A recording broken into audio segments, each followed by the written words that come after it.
100 বছৰ আগেয়ে ৰাষ্ট্ৰীয় স্বয়ংসেৱক সংঘৰ স্থাপন কোনো সংযোগ নাছিল। এয়া হাজাৰ বছৰ ধৰি চলি অহা সেই পৰম্পৰাৰ পুনৰুত্থান।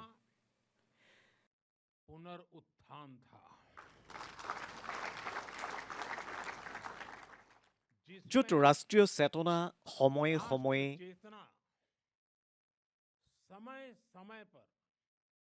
সেই যুগৰ প্ৰত্যাহ্বানৰ সন্মুখীন হ'বলৈ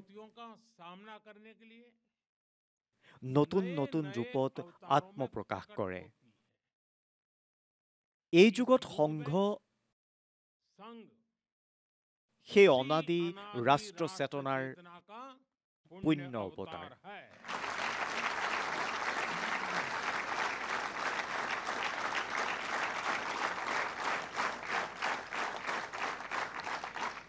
বন্ধুসকল, এয়া আমাৰ প্ৰজন্মৰ স্বয়ংসেৱকসকলৰ সৌভাগ্য যে আমি সংঘৰ শতাব্দী বৰ্ষৰ দৰে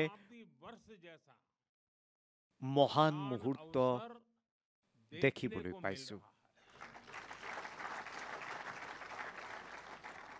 মই আজি এই মুহূৰ্তত ৰাষ্ট্ৰ সেৱা সংকল্পৰ নামত সমৰ্পিত কোটি কোটি স্বয়ংসেৱকক শুভকামনা যাচিলোঁ, অভিনন্দন জনালোঁ।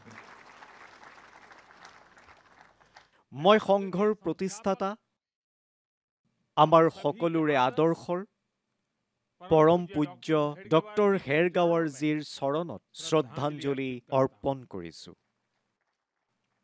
বন্ধুসকল, সংঘৰ এই শতবৰ্ষৰ গৌৰৱোজ্জ্বল যাত্ৰাৰ স্মৃতিত আজি ভাৰত চৰকাৰে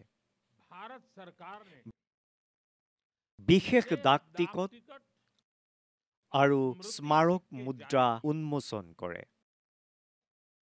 100 টকীয়া মুদ্ৰাত এটা ফালে ৰাষ্ট্ৰীয় চিহ্ন আৰু আনফালে সিংহৰ সৈতে ভৰত মুদ্ৰাত ভাৰত মাতাৰ ভব্য ছবি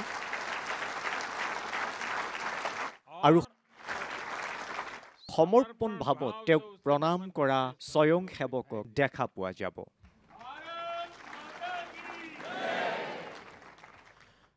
ভাৰতীয় মুদ্ৰাত ভাৰত মাতাৰ ছবি সম্ভৱতঃ স্বাধীন ভাৰতৰ ইতিহাসত এয়া প্ৰথমবাৰৰ বাবে হৈছে।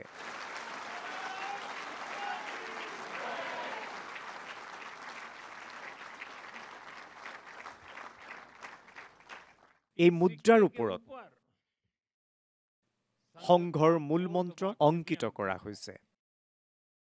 ৰাষ্ট্ৰই সাহা ইদম ৰাষ্ট্ৰই ইদম ন মম। বন্ধুসকল, আজি যি বিশেষ ডাক টিকট উন্মোচন হৈছে তাৰো এক বিশেষ মহত্ব আছে। আমি সকলোৱে জানো 26 জানুৱাৰীত গণৰাজ্য দিৱসৰ পেৰেডৰ কিমান গুৰুত্ব থাকে। 1963 চনত RSSৰ স্বয়ংসেৱকেও 26 জানুৱাৰীৰ সেই ৰাষ্ট্ৰীয় পেৰেডত চামিল হৈছিল আৰু তেওঁলোকে হৃদয় উজাৰি ৰাষ্ট্ৰীয় ভক্তিৰ সুৰত খোজ মিলাইছিল। এই টিকটত সেই ঐতিহাসিক ক্ষণৰ স্মৃতি আছে।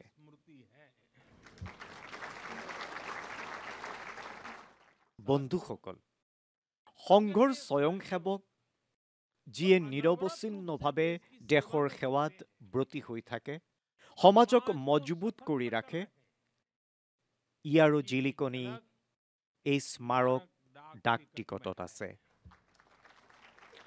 মই এই স্মাৰক মুদ্ৰা আৰু ডাক টিকটৰ বাবে দেশবাসীক বহুত বহুত অভিনন্দন জনাইছোঁ। बहुत बहुत बधाई देता हूं।